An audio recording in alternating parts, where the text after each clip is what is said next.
Hai, Ryan Kristomojono dari Tofi Dev. Selamat datang di Tofi Podcast kita yang kedua. Anda akan belajar banyak hal mengenai digital marketing. Untuk kesempatan kali ini kita kedatangan tamu yang sangat luar biasa. Tofi Podcast ini disponsori oleh Infinity, number one marketing platform in Indonesia, dan didukung oleh digitalmarketer.id. Jangan lupa Anda bisa turut serta dalam podcast kita kali ini, dan Anda akan mendapatkan kesempatan untuk mendapatkan hadiah senilai Rp1 juta untuk 3 orang untuk mengikuti salah satu workshop yang diadakan oleh digitalmarketer.id. Jadi pastikan Anda memberikan komentar Anda apa yang Anda pelajari dalam Tofi Podcast ini. So, let's start. Tamu kita kali ini adalah Denny Santoso. Dia adalah young entrepreneur di Indonesia, memulai usahanya dari dunia fitness dan sekarang mulai ke dunia startup di dunia digital Indonesia. Dan saat ini beliau founder dari digitalmarketer.id, di mana Anda bisa belajar mengenai digital marketing secara umum dan secara spesifik, dan bagaimana mengembangkan bisnis Anda melalui digital. Jadi kita akan mulai interview dengan Mr. Denny Santoso. Hai, welcome to podcast dari Tofi Podcast. Kita sekarang sedang kedatangan tamu yang sangat spesial, Mr. Denny Santoso dari digitalmarketer.id. Halo Mr. Denny. Hey, apa kabar guys? Oke, boleh ceritain sedikit Denny Santoso waktu kecil maunya cita-citanya apa sih sebenarnya? Pengen jadi orang kaya sih sebenarnya. Oh, berarti cita-citanya menjadi kenyataan dong. Soalnya kan waktu itu teman-teman udah banyak pada yang punya kayak misalkan mainan-mainan game-game baru gitu kan. Terus aku kayak kalau mau main tuh mesti harus ke rumah temen gitu, harus pinjam, harus main bareng. Kalau enggak punya tuh. So I'm thinking kayaknya enak juga ya kalau misalkan duitnya ada banyak bisa beli, nggak usah mikir gitu loh. Kalau untuk mau main game gitu lah, gadget gitu. Oh, Ya okay. Itulah impian masa kecil lah.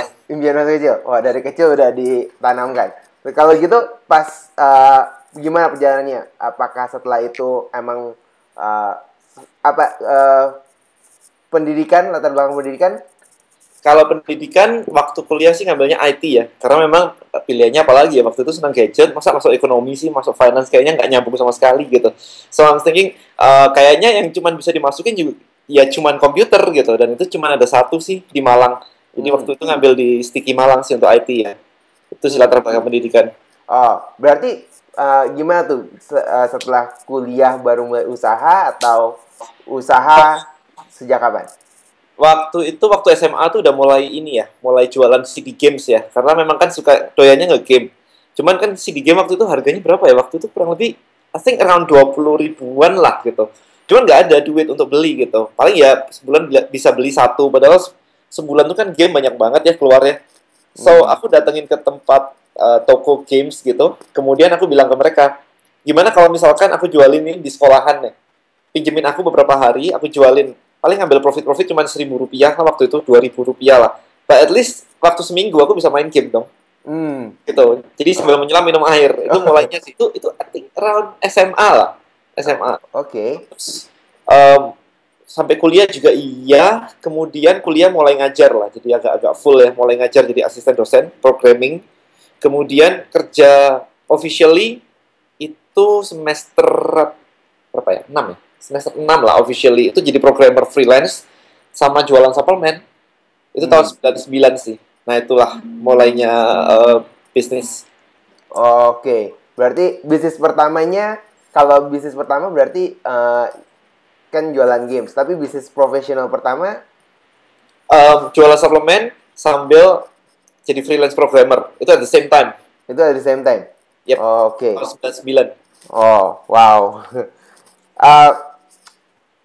Kalau kan mulai jualan, ada belajar khusus gak sih tentang pemasaran, tentang cara jualan? Oh, enggak sih. Kayaknya itu sudah insting ya, karena udah dari dulu jualan. Oh, udah bawaan dari kecil. Dari kecil jualan. Ini nggak terlalu gimana sih. Oh, terus gimana? Kan pasti dari programmer terus jadi entrepreneur, gak ada nyambungnya nih. Belajar pertama kali kalau entrepreneurship itu dari mana sih? Udah dari SMA itu kan udah langsung jualan tuh, jadi mesti bisa ngomong sama orang ini bagusnya di mana, jualan barang di mana gitu. Jadi dari awalnya memang justru ke sana. Cuman karena kuliahnya programmer gitu, jadi ya sudahlah, kenapa sih nggak dipakai gitu. Orang tua juga bilang kenapa sih nggak dipakai, kan udah kuliah sayang juga gitu. Tapi lama-lama kok kayaknya enakan jualan ya daripada programming waktu itu ya. Oh, tapi sekarang ada hubungannya dengan programming juga kan? Kalau sekarang sih enggak ya, lebih ke arah strategi ya. Karena kalau programming doang, waktunya kan habis di situ sih, depan komputer doang. Jadi lebih ke mindsetnya digedein dikit lah gitu. Jadi yang diurusin tuh bukan cuma satu program, tapi lebih bigger skill lah. Company in a bigger skill lah gitu. Oh, oke. Pikirannya sih seperti itu sih. Nah, terus kalau kita lihat dari portfolio, dari historical karirnya, Denny Santoso ini kan besar di fitness. Boleh ceritain kenapa ngambil ke fitness? Oke, waktu itu tahun 98, itu mulai fitness sih sama teman-teman gitu, diajakin kan waktu kuliah gitu. Terus dikenalin sama yang namanya suplemen. And biasalah bosen gitu ya, pakai suplemen itu aja gitu. Dan di Malang nggak ada waktu itu, harus beli di Surabaya. Nah di Surabaya hanya nitip teman yang kuliah di Surabaya, kalau pulang nitip gitu, satu botol 2 botol gitu kan. Terus lama-lama bosen dong, dan akhirnya ya udah kalau gitu browsing deh kira-kira apa ya kalau selain yang ada di Surabaya itu apalagi ya. Kemudian browsing ketemu, cuman mau beli waktu itu gimana caranya beli di internet ya, tahun 99 gitu. Kemudian pembayarannya juga masih pakai kredit card, sementara saya sih masih kuliah ya waktu itu. Kemudian ketemu di koran ada tulisan kalau misalkan ingin membuat sebuah kredit card BCA waktu itu silver, itu harus punya dana untuk diblokir sebesar 2,5 juta. Nah kebetulan banget dana yang aku punya waktu itu ya cuman itu 2,5 juta sisa di bank waktu itu. Ya udah diblokirin semua aja.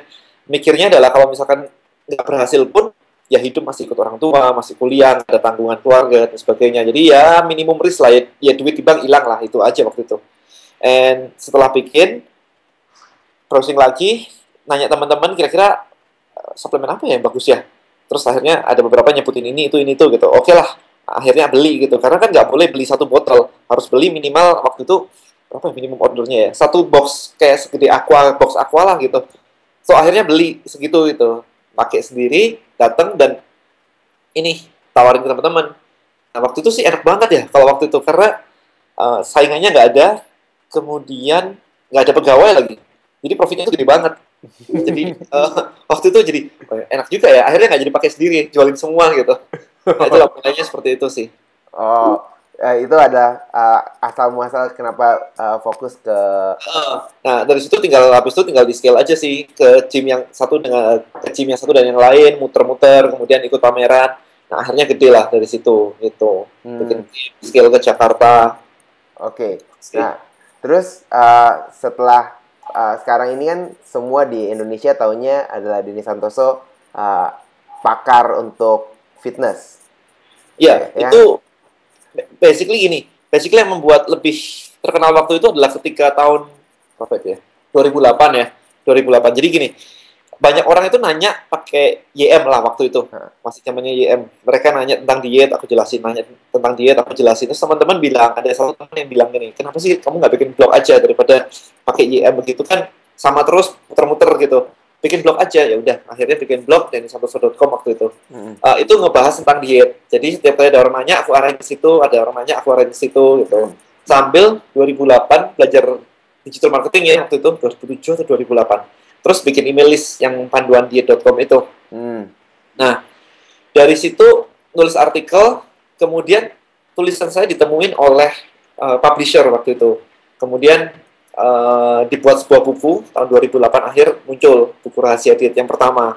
Setelah itu roadshow ke radio, ke Gramedia seperti itu. Terus setelah itu tahun 2010 sih, 2010, 2011 itu mulai masuk ke dunia era Twitter. Nah di Twitter itu ada strategi khusus di mana saya meningkatkan follower saya cepet banget kan waktu itu. Dan kebetulan salah satu follower saya adalah orang TV, MNC. Kemudian diajakin masuk ke TV, bikin acara show sendiri tahun 2000 berapa itu ya? 2012 akhir atau 2013 lah. Nah itu dari situ. Makanya terkenal mungkin dari situ ya. Itu yang paling kasih buku dan masuk TV lah itu. Oke. Itu kan ini. Nah sekarang ada kayaknya sekarang ini lagi ada kegiatan yang menarik lagi nih. Sekarang lagi ngerjain apa? Kalau sekarang ngerjain ini sih lagi fokus di digital digitalmarketer.id ya. Karena memang trennya kan lagi ke arah digital marketing nih sekarang. Semua yang offline kok kayaknya menurun ya belakangan ini gitu. Nah, teman-teman yang dari online mereka mengatakan bukan menurun tapi malah naik. Kayaknya memang trennya ke sana. Semua orang berlomba-lomba untuk jualan online. Tapi mereka kebanyakan kurang tahu strategi apa sih selain jualan di BBM dan Facebook itu. So, kenapa sih nggak bikin ini aja ya? Kenapa sih nggak bikin sebuah website tentang digital marketing gitu? So, akhirnya saya buat yang namanya digitalmarketer.id itu. Dan dari dulu sering banget diajakin talk show gitu untuk seputar digital marketing. Tapi biasanya kan cuma jadi kayak guest speaker gitu ya, 1 jam gitu. Jadi banyak audiens yang nanya, kok nggak bikin sendiri sih workshop, kok cuma 1 jam gitu aja sih. So, I'm thinking akhirnya tahun ini berhasil membuat yang pertama kan kemarin bulan Mei itu cukup ramai, dan setelah itu berkembang, mereka pada bertanya kenapa nggak dibikin ini support lanjutan setelah workshop, terus ngapain sih lanjutannya gitu. Nah akhirnya yaitu bikin yang namanya Digital Marketer ID Labs. Itu aja sih kesibukan belakangan ini, fokus di situ sih bantu teman-teman. Oke, ya, dan juga untuk yang melihat video ini kita memberikan special promotion ya dari Digital Marketer Labs ini. Kita berikan, kalau yang mau tahu belajar lebih lanjut sama Denny Santoso bisa ikut. Kita kasih free trial $1 untuk bulan pertama.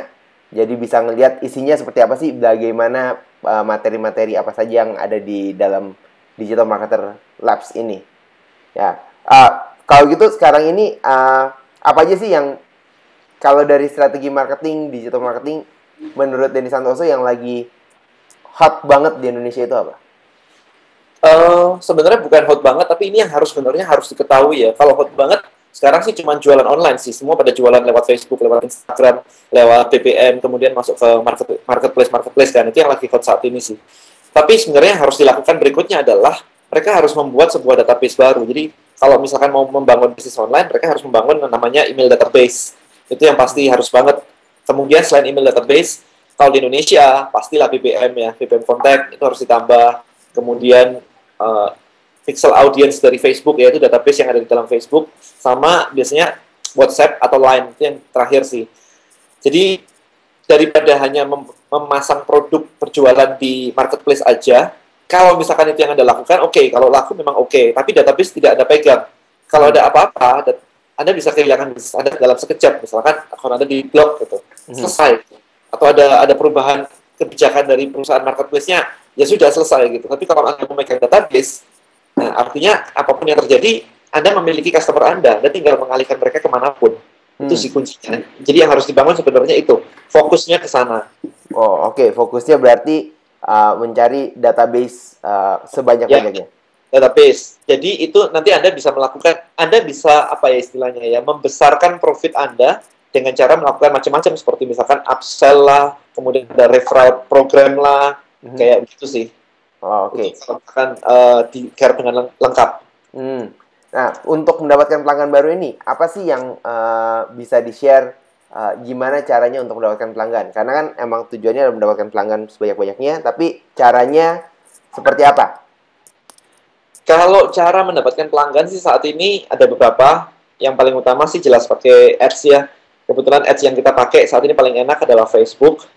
Kemudian joint venture sih kalau saya. Saya sering banget joint venture dengan partner-partner yang punya database juga. Jadi saling promo aja. Gitu. Bisa promo offline, bisa promo online. Ini database sama database saling promo gitu. Cepat. Berarti kita cari orang yang punya database juga untuk kita saling cross-selling gitu ya? Ya, sama seperti waktu main Twitter dulu. Kenapa bisa naik cepat banget? Caranya simple sih.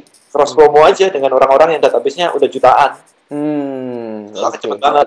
Karena kalau misalkan kita cuma dijalanin aja lah, go with the flow, kemudian dicari di Google. Paling kalau naikin Twitter waktu itu, disuruhnya apa sih? Cool tweet, kemudian follow orang sebanyak-banyaknya supaya dapat follow back. Tapi ya sehari cuma dapat paling 5-10 followers gitu, nggak signifikan lah. So kalau mau cepat memang harus ada strategi khusus. Oke. Nah, kalau ngelihat dari sekarang di digital kan tadi banyak juga partner-partner dari Denny yang berjualan online. Ada tips khusus nggak untuk gimana kita keluar dari kompetisi harga yang sekarang ini di online ini lagi mulai saling senggol-senggolan, bisa sampai berdarah-darah nih sekarang? Oke, Gimana? kebanyakan yang senggol-senggolan itu sampai berdarah-darah itu karena mereka berjualan di marketplace kan. Hmm. Menurut saya sih begini, kalau Anda ngambil barang di pasar, jangan jualan di pasar juga. Harganya nggak mungkin bagus, kemana-mana nggak mungkin bagus. Jadi yang harus dilakukan adalah kalau misalkan Anda ngambil barang di pasar, jualnya harus di mall atau butik. Hmm. Sehingga harganya jadi jauh lebih tinggi gitu. Kalau Anda hanya fokus di pasar yang sama atau pasar sebelah lah begitu, Hmm. ya sudah pasti hancur, pasti berdarah-darah. Jadi buatlah kolam ikan sendiri, jangan masuk ke kolam ikan orang lain. Bolehlah beli barang di kolam ikan yang besar, tapi habis itu dijual di kolam ikan sendiri. Anda harus membuat bisnis Anda sendiri. Kalau saya seperti itu sih. Atau kalau misalkan jualan di Facebook gitu ya, banyak banyak dari reseller saya supplier.id itu yang bertanya sih kalau misalkan di komplain orang gimana di Facebook gitu dibanding-bandingkan dengan marketplace. For me gini, kalau Anda jualan di Facebook, tidak semua orang itu bisa ngeklik link untuk pindah ke halaman lain. Jadi banyak di Indonesia yang menggunakan paket internetnya di handphone itu masih paket sosial media aja. Jadi mereka hanya bisa membuka yang namanya Facebook doang gitu lah, atau Twitter doang gitu. Mereka nggak bisa browsing. Jadi jangan takut untuk di-compare dengan harga di luar sana. Mereka nggak ngebuka gitu. Seperti itu. Kemudian kalau ada yang komen, misalkan harganya kok mahal dan sebagainya, di Facebook gitu ya, ya delete aja komennya, selesai. Apa yang dipusingin? Karena yang apa ya, mengcompare harga itu jumlahnya sedikit kok. Lebih banyak yang nggak ngerti harga lah, bukan nggak ngerti ya, kita bukan bermaksud untuk menipu, tetapi kita lebih ingin bahwa bisnis itu secara sehat, jangan hancur-hancuran harga. Karena kalau hancur-hancuran harga ya selesai gitu, ada yang selesai gitu. Bikin kolam sendiri sih kalau saya, Bikin intinya kolam itu. sendiri. Nah, Dan lakukan upsell dan bundle. apa? Kan upsell dan bundle. Bundle. Oh, upsell dan bundle. Oke. Nah, tadi sempat menyinggung sedikit tentang supplier.id. Mungkin banyak yang belum tahu apa itu supplier.id. Oke, supplier.id itu adalah sebuah membership site yang tujuannya adalah untuk membantu online shop yang baru mulai. Jadi Anda bisa bergabung menjadi reseller di situ. Kami menerima dropship dan grosir. Jadi beli satu langsung dikirim ke customer Anda tanpa Anda harus nyetok barang keluar modal, itu bisa. Atau Anda mau nyetok dalam bentuk grosir jumlah besar tapi harganya jadi lebih murah, itu bisa. Semuanya bisa seperti itu. Oh, oke. Produk apa aja yang tersedia di supplier? Kita fokus di barang-barang unik-unik kecil-kecil begitu yang pasti gampang banget untuk dijual melalui online karena member kita udah banyak dan kita udah tahu trennya itu seperti apa sih. Jadi kita sediakan barang yang memang fast moving banget ya. Jadi kalau Anda mau pecah telur cepat, coba di situ untuk dapetin barangnya enak banget. Oke. Dan gampang dijual. Untuk masuk ke situ buka ke supplier supplier.id itu ya, supplier.id. Apakah ini semua orang bisa daftar di situ atau bisa? Ini ada membership fee 100.000 ya, 100.000. Oh, 100.000 per sekali masuk atau pertama masuk, dan kemungkinan akan di tahun berikutnya sih, tapi itu belum karena kita baru jalan setengah tahunan lah. Oke, wow, itu bagus banget tuh. Lalu gimana Anda membedakan sekarang ini digitalmarketer.id, gimana membedakan dari pesaing-pesaing yang ada? Karena kan seperti kita tahu ada beberapa pengajaran di Indonesia yang ngajarin tentang digital marketing juga. Gini, kalau saya lebih fokus ke arah strategi ya, karena memang saya sendiri personally lebih suka ngajar tentang strategi. Yang saya lakukan sehari-hari itu juga adalah membuat konsep dan strategi. Jadi kayak gimana sih bikin supplier strategi? Kenapa orang lain waktu kemarin berangkat ke China itu pulangkan barang, habis itu pulang mereka jualan di Indonesia pakai Facebook gitu. Kalau saya nggak berangkat ke sana, pulang bikin supplier.id. Nah, konsep-konsep seperti itulah yang saya bawakan di workshop saya gitu, di Digital Marketer ID ya. Jadi mungkin kalau di tempat-tempat lain itu lebih banyak mengajarkan spesialis gimana melakukan SEO, gimana melakukan AdWords, gimana melakukan Facebook Ads. Itu semua saling melengkapi, tetapi saya sekali lagi tidak mau apa ya, head to head dengan mereka gitu. Jadi saya mengajarnya berbeda. Berarti gitu. Mengajarnya lebih ke strategic level daripada ke eksekusinya. Yes. Oke. Yes. Targetnya jelas. Biasanya target saya lebih ke arah business owner, level-level manajemen atas gitu, yang mereka tidak akan mau melakukan SEO sendirilah gitu. Oh. Oke. Nah, kalau di bayangan Anda bisnis ke depannya itu bakalan seperti apa di Indonesia? ke depan sih sekarang semua kayaknya hampir semua nih ya, itu udah mulai bisa dipesan secara online ya. Bahkan yang dulunya offline seperti Gojek, taksi, jelas semua sudah masuk ke online. Dan sebentar lagi ada yang service lain ya untuk masuk seperti itu ya. Jadi kayak misalkan betulin AC gitu juga pakai mobile apps gitu, tinggal dipanggil gitu. Kayaknya mulai ke arah sana deh. Tapi memang butuh waktu ya, karena itu kota besar ya, kota kecil mungkin belum terlalu signifikan ya. Ya butuh waktu, tapi arahnya sih ke sana semua kayaknya. Keren sih.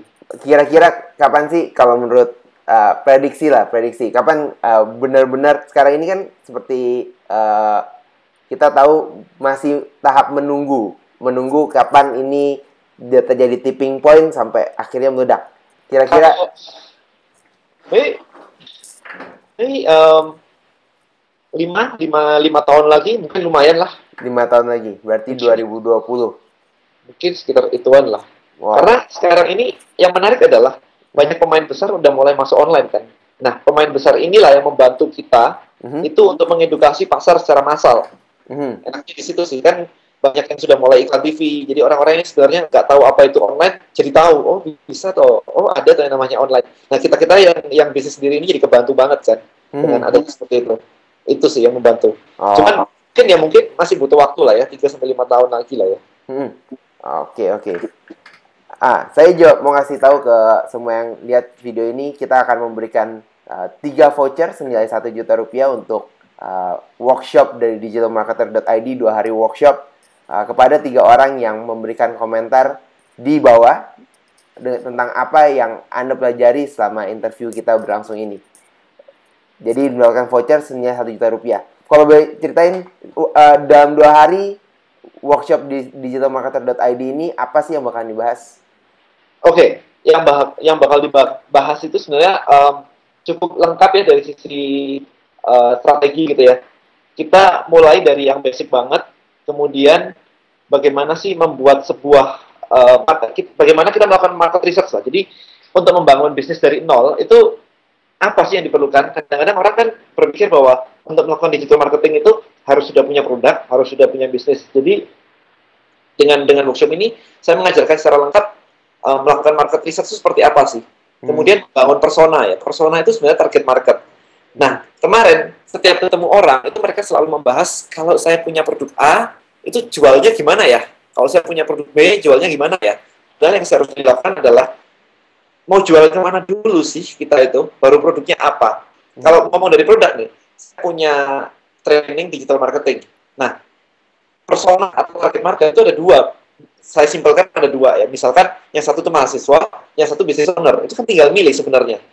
Jadi bukan dari produknya. Kalau produknya ya ini, training ini. Tapi kita harus mulai dari mana? Karena dengan mulai dari mana, kita akan bisa menentukan pricing kita. Saya memilih target market yang lebih high end, yang lebih kayak business owner, yang siap untuk menjalankan langsung gitu kan. Bukan ke arah mahasiswa gitu. Jadi dengan itu, saya membuat harganya pun juga jelas buat mereka. Oh, harga segini mereka dapat banyak. Nah, pola pikir seperti itu yang akan diajarkan dengan detail sih di workshop. Kemudian bagaimana cara mencari produk itu juga kalau sudah nemuin orangnya. Nah, produknya apa nih? Kemudian bikin sebuah sales funnel. Kalau Anda pernah mengalami ya, datang ke KFC, mau makan, pulang bawa CD lagunya Agnes Monica. Nah, itu sebuah sales funnel kan itu sebenarnya. Itu harus dipikirkan gitu. Dalam digital itu apa aja sih yang seperti itu gitu. Kemudian membuat sistemnya seperti apa, membangun database email, database BBM, itu seperti apa gitu ya. Kemudian yang paling menarik adalah bagian hari kedua itu ada copywriting. Jadi bagaimana menggunakan NLP untuk membuat sebuah hypnotic copywriting. Gimana membuat orang itu ngebaca jadi tahu-tahu pengen beli aja gitu, tanpa mereka harus merasa dijuali. Itu yang menarik banget sih. Di hari kedua terakhir saya juga membahas mengenai bagaimana melakukan team building. Orang-orangnya siapa aja sih yang harus Anda hire, pengaturan di kantornya seperti apa gitu. Dan automation. Jadi automation itu kayak kita tidak mengirimkan email cuman kepada semua orang kayak di broadcast aja begitu, tapi tergantung respon orang, mereka akan mendapatkan email yang berbeda. Jadi automation seperti itu. Oh, wow. Berarti itu udah cukup lengkap sih ya. Cukup lengkap untuk yang benar-benar yang mau memulai di dunia online, bisa ikut 2 hari, belajar dari awal sampai akhir yang sebagai strategik dan sebagai entrepreneur-nya berarti ya. Yang menarik adalah berapa ya kemarin ya? Yang saya tahu nih ya, dari supplier.id, sales terbaik itu, top sales terbaik, itu lulusan workshop. Wow, very good. Bagus Langsung banget kok gitu. modal. Oke. Langsung modal. Wow, itu bagus banget. Jadi kalau misalnya ada yang tertarik, bisa langsung masuk ke digitalmarketer.id atau kemana untuk Workshop.digitalmarketer.id slash workshop.digitalmarketer.id digital-marketing. /digital-marketing. Nanti kita akan tulis di bagian bawah, jadi nggak ada masalah. Nanti Alright. kalau yang mau tertarik, mau tahu lebih lanjut, diadakan secara reguler ya sekarang ya. Regular lah. Reguler. Dan Yep. yang saya lihat ada di Surabaya dan juga ada di Jakarta. Oke. Nah, kita udah mau masuk ke bagian akhir. Apa ada saran nggak sih untuk mereka nih yang melihat video yang mau mulai bisnis online atau mereka yang di marketing, ada saran nggak gimana mereka membangun bisnisnya dengan lebih cepat? I think beberapa orang kendalanya adalah ketika memulai bisnis itu ada dua macam ya. Ada orang yang nggak action karena nggak tahu apa yang harus dilakukan. Ada orang yang kena analysis paralysis, jadi kebanyakan materi, jadi mereka juga bingung memilih yang mana gitu yang harus dilakukan terlebih dahulu gitu. So buat saya yang pasti adalah Anda harus take action, coba apa saja itu. Kemudian kalau kaki Anda sudah basah, carilah mentor. Itu akan mempercepat semuanya lah. Anda nggak perlu muter ke sana kemari, lihat teman main ini, lihat teman main itu, dicoba tapi habis itu gagal semua dan mengatakan digital marketing sucks. Padahal yang sucks adalah cara belajarnya gitu kan. Ya, yang penting adalah itu tadi, take action, kemudian belajar dari orang yang sudah melakukannya lah. Oke. Berarti take action dan cari mentor. Yes. Mungkin ada yang melihat pengen kontak dengan Denny Santoso. Di mana bisa menghubungi Denny Santoso dan lebih enak? Oke, email saya langsung aja di info@digitalmarketer.id. info@digitalmarketer.id. Jadi kalau yang mau tanya-tanya langsung ke Denny Santoso, bisa langsung email ke situ. Tanya, bilang kalau taunya dari Tofi Podcast ini juga boleh. Oke. Nah, terakhir nih. Di Tofi Podcast kita akan melakukan interview seperti ini secara reguler untuk membantu pebisnis ataupun marketer untuk belajar lebih lanjut tentang digital marketing, mendengarkan informasi mengenai apa sih yang lagi ngetrend di digital marketing dan semacamnya. Kira-kira untuk next interview ada saran nggak? Saya interview ke siapa? Yang paling bisa saya sarankan adalah menginterview partner saya sendiri ya, Roni FR, untuk NLP copywriting. Karena copywriting itu sangat-sangat lagi tren banget sekarang ini. Intinya gini, Anda kalau menjual sesuatu di digital marketing, modal Anda cuma dua, gambar dan tulisan. Nah, copywriting itu adalah tentang tulisan. Bagaimana Anda menggunakan tulisan untuk memotivasi orang supaya mereka itu beli. Itu penting banget. Saya juga harus belajar tuh. Nanti next class-nya mungkin saya ikut. Mantap. Oke. Well, itu aja. Terima kasih Denny untuk ikut di Tofi Podcast ini. Nanti saya akan coba kontak Pak Roni dari copywriting di digitalmarketer.id. Mungkin nanti bisa share juga mengenai gimana sih, seperti apa sih digital copywriting. Oke, thank you. Sampai jumpa lagi. Bye-bye bro, thank you. Bye. Saya yakin Anda belajar sesuatu dari interview kita bersama Denny Santoso kali ini. Sekali lagi, acara ini disponsori oleh Infinilids, #1 marketing platform in Indonesia, dan juga didukung oleh digitalmarketer.id. Pastikan Anda mengikuti setiap episode dari Tofi Podcast. Anda bisa subscribe melalui link yang tersedia, dan juga Anda bisa memberikan komentar di bawah untuk mengikuti kompetisi yang kita adakan saat ini. Dan untuk Tofi Podcast interview kita berikutnya, saya akan menginterview seorang CEO muda dari Bilna.com, Mr. Ferry Tenka. Jadi pastikan Anda melihat podcast kita berikutnya, atau Anda bisa subscribe dan kami akan mengirimkan email pada Anda untuk informasi-informasi baru, podcast terbaru yang akan kita adakan. Sampai jumpa di Tofi Podcast berikutnya.